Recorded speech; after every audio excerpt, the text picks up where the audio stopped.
¿Será una disonancia moral que un vegano consuma cocaína? Pues no sé. Si el vegano no quiere consumir productos de origen animal y la cocaína es de origen vegetal, pues yo creo que no, ¿no?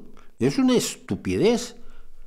Te hace muchísimo daño, te perfora las narices, estás manteniendo un negocio siniestro que causa muertes en grandes cantidades, torturas, barbaridades de un nivel absolutamente escalofriante de película de terror.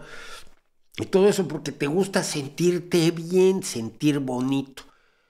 Hay muchas formas de sentirse bonito sin colaborar a la muerte de miles y miles de personas, a torturas y digo atrocidades que uno las conoce como la del personaje aquel.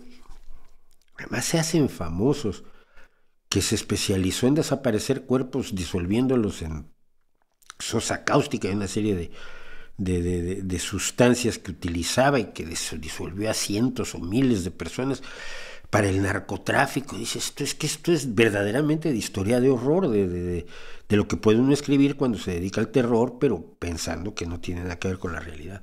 Así que la disonancia moral está allí. Si consumes ese tipo de drogas, pues estás manteniendo el narcotráfico y todos sus horrores.